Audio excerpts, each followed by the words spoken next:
महाभारत का युद्ध चल रहा था और भीष्म पितामह कौरवों की ओर से लड़ रहे थे। तभी दुर्योधन उनके पास आया और उसने अपने हारते हुए सेना का बखान करते हुए कहा कि आप अपनी पूरी ताकत से युद्ध नहीं लड़ रहे हैं। यह सुनकर भीष्म पितामह का बहुत ही बुरा और गुस्सा आया और उन्होंने उसी समय 5 सोने के तीर निकाले और कुछ मंत्र पढ़ते हुए दुर्योधन से कहा कि इन 5 तीरों की मदद से कल सुबह मैं पांडवों को खत्म कर दूंगा। परंतु भीष्म पितामह की बातों पर दुर्योधन को भरोसा नहीं हुआ और उसने वह 5 तीर अपने पास रख लिए। जब श्री कृष्ण को इसके विषय में पता चला तो श्री कृष्ण ने अर्जुन को बुलाया और कहा कि तुम दुर्योधन के पास जाकर वह 5 तीर मांग लो जो तुम्हारे विनाश का कारण बन सकते हैं। वह दिन याद करो जब तुमने दुर्योधन को गंधर्व से बचाया था। उसके बदले दुर्योधन ने तुम्हें कहा था कि कोई भी चीज जान बचाने के लिए मांग लो। अब वह समय आ गया है कि तुम वह इन 5 तीरों को मांग लो। ऐसी और वीडियो देखने के लिए हमारे चैनल को सब्सक्राइब करें और बेल आइकन दबाना ना भूलें।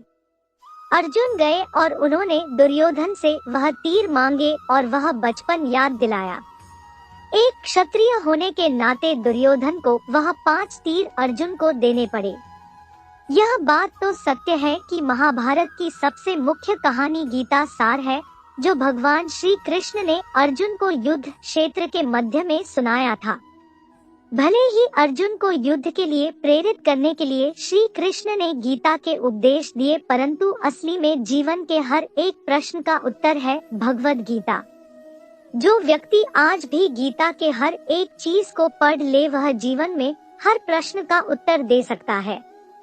गीता मनुष्य को यह सिख देता है कि भगवान पर सब कुछ छोड़े बिना हमें अपने कर्मों पर ध्यान देना चाहिए। यह संसार की रीत है।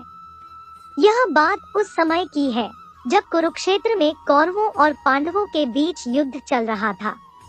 पितामह भीष्म कौरवों की ओर से युद्ध लड़ रहे थे, लेकिन कौरवों के सबसे बड़े भाई दुर्योधन को लगता था कि भीष्म पितामह पांडवों को नुकसान नहीं पहुंचाना चाहते हैं।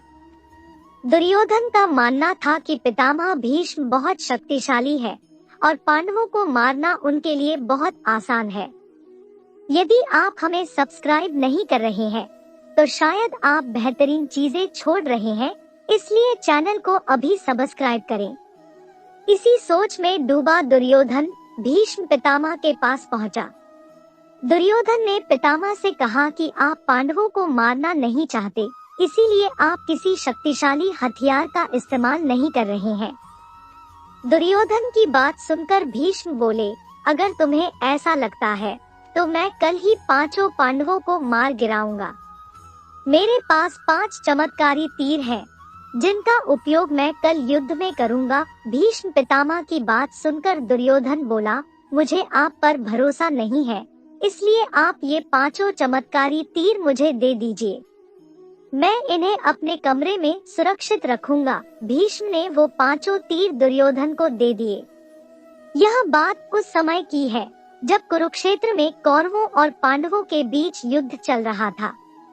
पितामह भीष्म कौरवों की ओर से युद्ध लड़ रहे थे, लेकिन कौरवों के सबसे बड़े भाई दुर्योधन को लगता था कि भीष्म पितामह पांडवों को नुकसान नहीं पहुंचाना चाहते हैं। दुर्योधन का मानना था कि पितामह भीष्म बहुत शक्तिशाली है और पांडवों को मारना उनके लिए बहुत आसान है। दोस्तों, वीडियो कैसी लगी कमेंट में जरूर बताएं, साथ ही वीडियो को लाइक शेयर जरूर करें। अगर चैनल पर नए हो तो चैनल को सब्सक्राइब जरूर करें।